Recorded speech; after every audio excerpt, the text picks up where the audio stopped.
AP FDC chairman Posani Krishnamurali మాట్లాడుతున్నారు. Live చూద్దాం. ఎక్కడో నెల్లూరు నుంచి ఎక్కడో వేణుగోపాల్ కృష్ణ గారి వాళ్ళ ఊరిలో నుంచి అంత దూరం నుంచి హైదరాబాద్ ఎట్ట వస్తారు? మొత్తం జనాలు వేసుకొని లారీలు వేసుకొని వద్దు. ప్రతి జిల్లాలో కూడా ప్రతి ఏరియాలో ఇంపార్టెంట్ ప్లేసుల్లో ఆడిటోరియంస్ డెవలప్ చేయండి, నేను డబ్బులు ఇస్తానని చెప్పి ఆయన డబ్బులు ప్రభుత్వం ద్వారా ఇచ్చి ఎన్నో ఆడిటోరియంస్ కట్టారు చాలా చాలా జిల్లాల్లో. అప్పటి నుంచే వీళ్ళకి రిలాక్స్ అయిపోయి కొద్దిగా మన కళల మీద నమ్మకం కలిగింది. అలాంటి ఆ మహానుభావుడి పేరు మీదే ఆ వైఎస్ఆర్ రంగస్థల పురస్కారం అవార్డు 5 లక్షలు పెట్టడం జరిగింది. ఇది ఫస్ట్ టైం ఇట్స్ కైండ్ 5 లక్షలు పెట్టడం. 5 లక్షలు పెడితే డబ్బులు ఎక్కువ లెక్క కాదు, అంటే వాళ్ళకున్న విలువను పెంచడం కోసం. వీళ్ళంత గొప్పవాళ్ళు కళాకారులు ఎంతో కష్టపడి వస్తారు అని ఇలాంటి విధానాలు ఈ ప్రభుత్వంలో కూడా వైఎస్ఆర్ గారు ఏం చెప్పారు, అలాగే జగన్ గారు కూడా మాకు అలాగే అడ్వైజ్ చేయడం జరిగింది. ఆయన చెప్పిన హామీతోనే నేనేం చెప్పబోతున్నానంటే, మీకు వర్క్షాపులు మొత్తం పెట్టండి మురళి అని చెప్పాడు. వర్క్షాపులు మొత్తం, ఎందుకంటే వీళ్ళు వస్తున్నారు, వాళ్ళు పెద్దవాళ్ళు అయిపోతున్నారు.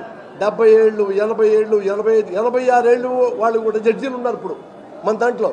ఒక ఇతనికి 86, ఒక ఇతనికి 84. అంత పెద్దవాళ్ళని కూడా లేపుకొని బ్లెస్సింగ్స్ తీసుకొని ఎటు తీసుకొచ్చాం. ఇక కంటిన్యూగా మన కొత్త వాళ్ళు రారు కదా, అందుకని వర్క్షాపులు పెట్టండి.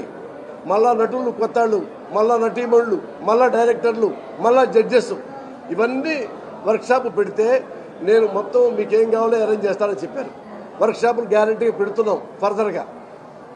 దీని తర్వాత ఇప్పుడు కళాకారులు చూడండి, ఉత్తమ నటుడు 10,000, ఉత్తమ ఇంకోడు 10.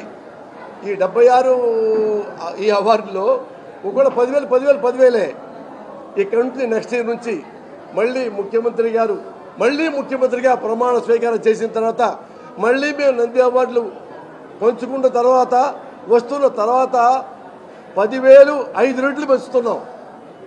ఉత్తమ నటుడికి 10,000 కాదు 50,000. ఇట్లా ఏమేమి 10,000 ఉన్నాయో అది 50,000 చొప్పున ఈ ప్రభుత్వం నెక్స్ట్ ఇయర్ నుంచి ఇస్తుంది. ఇది నేను సీఎం గారితో చూస్తే నేను షాక్ అయిపోయా. ఇంత రెట్లు పెంచారా అంటే ఎన్ని రెట్లు మనం హానెస్ట్గా ఉండాలి. ఎందుకు ఇస్తున్నాడు ఇన్ని రెట్లు సీఎం గారు అంటే, వాళ్ళ కష్టానికి. మరి ఎవరైతే కష్టపడి అవార్డు అర్హుడవుతాడో వాడికే మనం పర్ఫెక్ట్ అది మన చేతుల్లో ఉంది. ఆయన ఎంకరేజ్ చేస్తారు. మనం ప్రాక్టికల్గా ఉండి ఎవరు గుడ్డు ఎవరు బ్యాడ్, ఎవరు అర్హుడు ఎవరు అనర్హుడు అని చెప్పడానికి మంచి జడ్జీని మనం ప్లాన్ చేసుకొని ఇలా చేస్తున్నాము. ఇలాగా మమ్మల్ని గైడ్ చేస్తూ ముందు నడిపిస్తుంది ఈ ప్రభుత్వం. కాబట్టి ఎప్పుడు ఎక్కడ ఈ ప్రభుత్వం ఉన్నంత కాలం కాకపోయినా ప్రభుత్వం ఉన్నంత కాలము ఎవరైతే అర్హుడు ఉన్నాడో వాడే నంది తీసుకెళ్తాడు ఇంటికి. ఇది 100% నేను భరోసా ఇస్తున్నా ఈ ప్రభుత్వం తరఫున.